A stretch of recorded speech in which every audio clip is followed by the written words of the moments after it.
Meus queridos, eu quero cumprimentar a todos com a paz do Senhor Jesus. Bem rápido, abram as vossas Bíblias no livro de Apocalipse, capítulo 2, primeiro versículo. Eu vou ler para adiantar aqui e já trazer algo da parte de Deus para a sua vida. Ao anjo da igreja de Éfeso escreve: estas coisas diz aquele que segura as 7 estrelas em sua mão direita, o que anda no meio dos 7 candelabros de ouro. Eu conheço as tuas obras e o teu trabalho e a tua paciência, e como tu não podes suportar o que são maus, e tens provado o que dizem ser apóstolos e não são, descobriste que são mentirosos, e tens suportado e tens paciência, e por causa de meu nome trabalhaste e não desfalecestes. Versículo 4 onde está inserido aqui o versículo chave: todavia eu tenho algo contra ti, porque deixaste o teu primeiro amor. Queridos irmãos, Jesus estava à destra do seu Pai e veio a esta terra para estabelecer o seu reino entre nós. Sabemos que Jesus, ele veio e ele começa a formar em forma terrena uma comitiva para trabalhar juntamente com ele. Só que nós sabemos que sempre tem alguém mais próximo, aqueles que se aproximam e têm uma intimidade maior.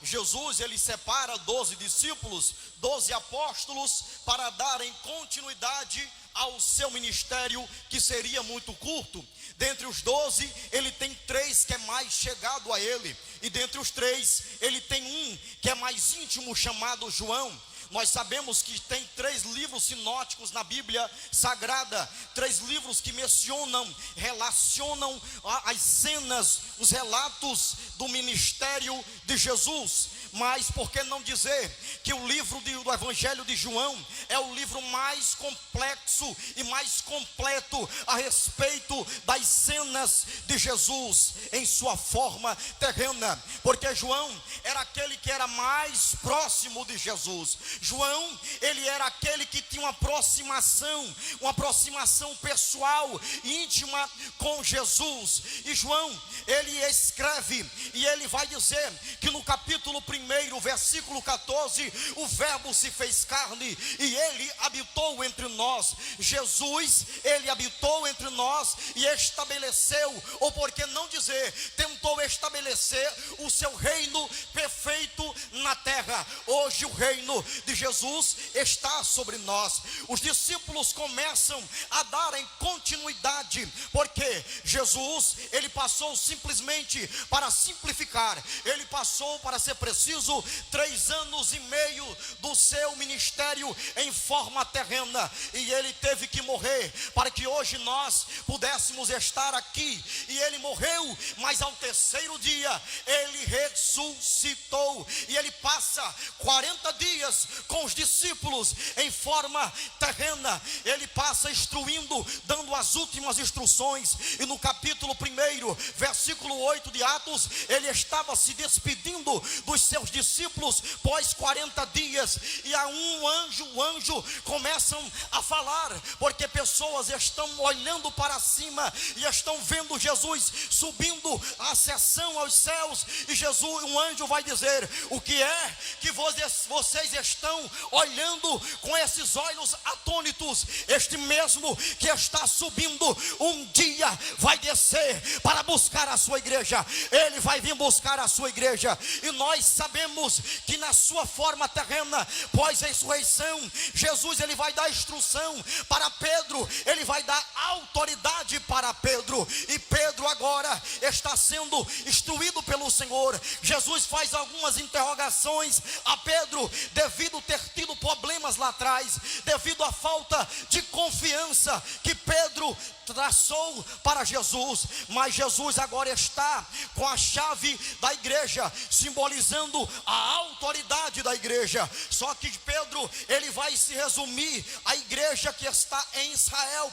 ele vai se resumir aos fariseus, e Jesus e Deus quer que o evangelho alcance a todas as terras. Então Deus vai levantar um maluco, eu vou aqui correndo para resumir, ele vai levantar um maluco chamado Paulo vai de caminho a Damasco sobre carta do sumo sacerdote, e ele vai com muita autoridade e autonomia para perseguir os cristãos, porque o cristianismo estava avançando e ele agora estava perseguindo os cristãos. Mas a Bíblia vai dizer que Deus tem um encontro com este homem, Deus tem um encontro com ele, e Deus diz para Paulo: o que é duro para ti recalcitrar contra os aguilhões, Paulo, Jesus vem sobre ele e salva ele, porque para ser apóstolo tinha que ser salvo por Jesus, tinha que ver Jesus. Então Jesus vai quebrar um protocolo, ele vai descer e vai salvar o próprio Paulo,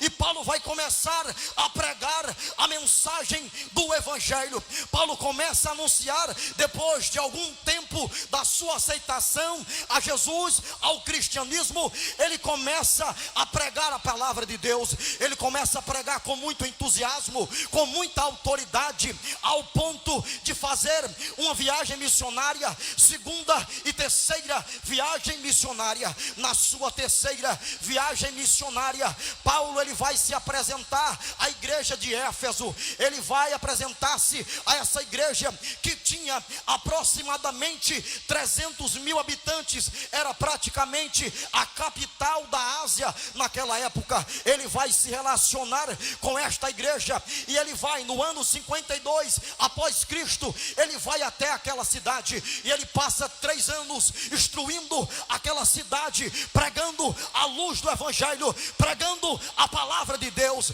e o povo começam agora a se entregar à luz do evangelho, porque aquela cidade era uma cidade pagã, onde eles adoravam a uma deusa chamada Diana. Esta deusa, ela tinha um templo, e ela era adorada pelos seus sacerdotes e pelas suas sacerdotisas. Ela era adorada no templo em prostituição. A prostituição andava solta naquela cidade. Então, por este motivo, Paulo ele vai se deter a esta cidade. Ele vai passar 3 anos do seu ministério se dedicando, orando, intercedendo e pedindo a Deus que Deus salvasse, resgatasse aquele povo dos seus pecados e dos seus delitos. E a Bíblia vai dizer que eles se apresentavam em praça pública com as suas imagens, colocando em praça pública, dizendo que aceitavam a luz do evangelho. Aquela cidade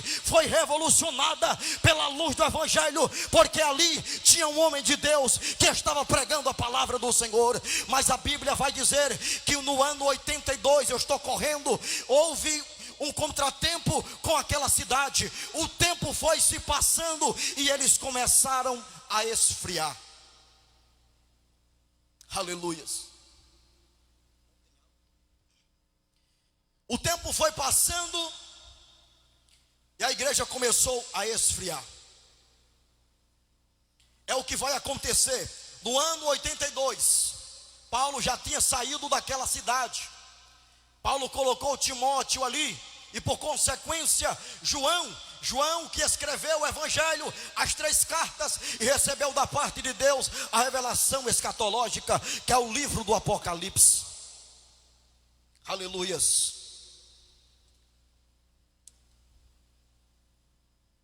João agora no ano 82 após Cristo, ele está naquela cidade, ele está sendo o pastor daquela igreja. Sendo pastor daquela igreja, no ano 82, todos os apóstolos já haviam sido mortos de forma mais desgraçada que você possa imaginar. Então, ali, um imperador chamado Domiciliano, ele começa a ser perseguidor da igreja cristã. Ele se espelhava no imperador Nero, que era também um homem cruel, que matava os cristãos. Esse imperador Domiciliano, ele tinha tanto entusiasmo, tinha tanto autoridade de si próprio, que ele se intitulou o próprio Deus, um Deus para ser adorado. E a única forma dele fechar as portas da igreja foi pegando João, que já estava velho, e levando para a ilha de Patmos. Levou João para a ilha de Patmos, pensando o pregador Robson que estava aniquilando a igreja, o cristianismo da face da terra. Mas o que ele não sabia é que o evangelho, ele não é feito por méritos humanos. O evangelho, ele não é feito por uma esfera natural. O evangelho é espiritual. Enquanto ele pega João, coloca na ilha de Patmos, que era uma ilha abandonada, onde João não tinha como ter acesso a nada, ele vai fazer o seguinte: ele vai fechar a porta da terra. Aí a Bíblia